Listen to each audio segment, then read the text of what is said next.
The 2024 U.S. Pro Road Race Championships that's going to be held in Charleston, West Virginia, features some really cool things, some neat dynamics, some things that are unique to the city, some things that tie the city together. One of the first things that riders are going to encounter is a South Side Bridge here. And this connects downtown to the south side part of the city, but it also starts one of the noteworthy climbs of the race.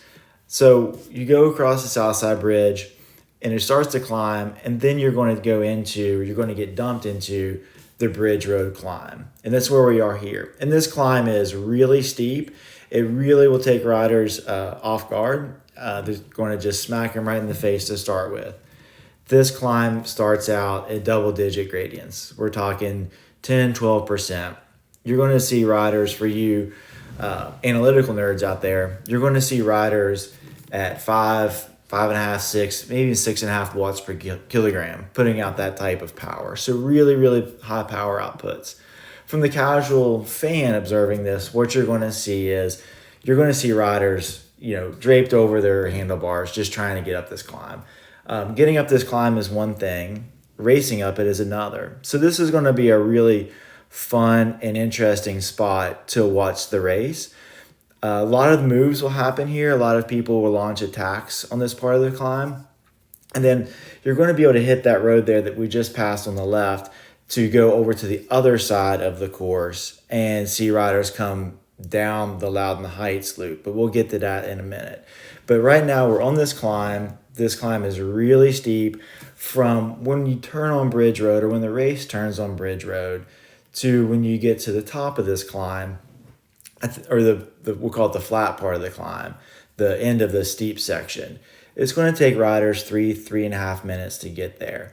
It's really steep. Early on in the race, you're going to see riders kind of spread across the road, kind of sizing up the climb, trying to see how long this climb really is. Of course, they will have pre-ridden it, but pre-riding it and racing are two different stories. They're going to be looking at their competition, seeing what gear they're in, watching their body language, and just taking observation of how hard is this climb. It's really going to wear riders down over the course of the race.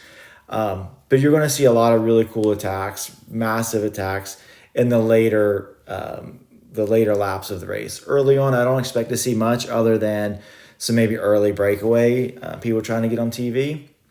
But for the for the latter part of the race, this is going to be an awesome opportunity for people to really launch their attack.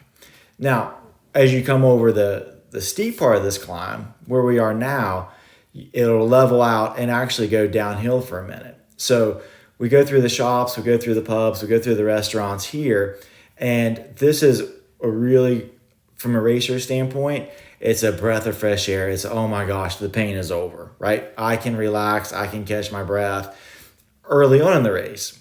Later on in the race, this is going to be single file strung out. The racing is going to be on. The racers are not going to be letting up. But early in the race, it's going to regroup a little bit. Now, if you compare this to races in the past, say like a Philadelphia U.S. Pro Championship, you would go up Manayunk Wall, you would turn, make a couple turns, and you go straight back down. Well, what's unique to Charleston is that's not the case. We go up the climb, you get a little bit of a break, but then you're climbing again. And there's not a true straight up, straight down descent on anywhere on this course, but particularly the South Hills version of the South Hills loop, right? So now we're meandering back up, we're continuing the climb, and it's a little more shallow here. It's anywhere from 2 to 4, maybe 5% grade as you're just kind of meandering around the South Hills district, and you're going to kind of do another little stair step as you're kind of getting to or rounding over to the downhill section of the course.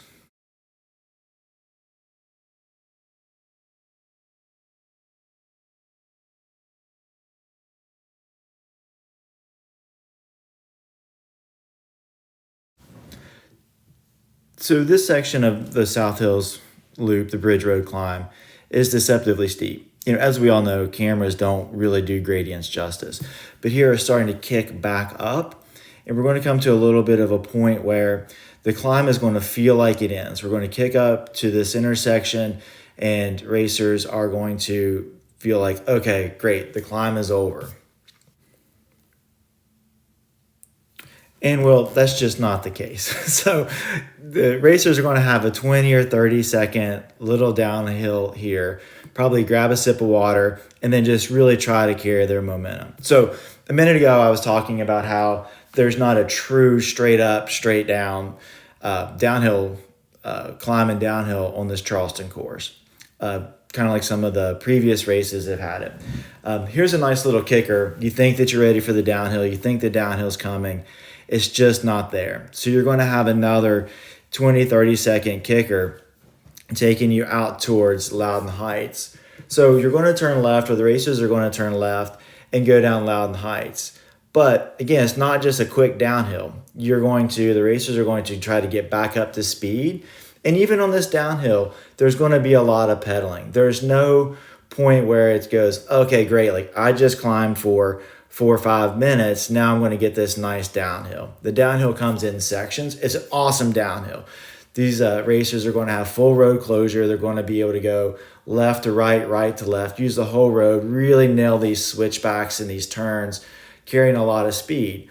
But those don't last very long because you're going to come across this bridge. You go left into the bridge, right over the bridge, and then you have another kicker. It doesn't look like much, but it is. It gets you out of your groove. It makes you go, oh gosh, I wish I was going downhill.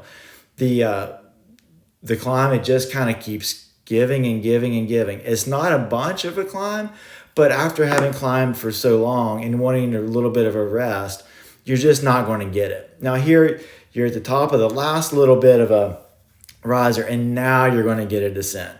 But we're talking a minute or less. After all of that climbing, you're not going to get a ton of rest. So you're going to come out of this big sweeper. And now here you're going to see racers hitting speeds of 50, maybe even 60 miles an hour. It is just as fast as they can go. You're going to have a nice long straightaway here to really kind of catch your breath. But then the nerves are going to kick in. Now remember, these are professional athletes. They're going to have this course dialed in. For the casual cyclist, for the amateur cyclist, some of these turns here may be a little bit sketchy. As off on the right of the camera, it's sheer cliff, right? You can see Charleston off in the distance. Now in May, probably going to have leaves in the trees, so you're not going to get to see as much. But believe me, that's a straight cliff. So we're going down Loudon Heights here, and just in the distance there, you can see where the climb on Bridge Road is, right? So that's where the loop starts. So the racers are going to come down, make a hard right turn. They're going to be screeching, flying across here. Then they're going to go back across the Southside Bridge, carrying a ton of speed. At the end of the Southside Bridge, now they're going to zigzag through downtown and then come over to the boulevard. So they're going to come across this, absolutely flying, and then right-hand turn, and then go down a couple blocks, left-hand turn onto the boulevard.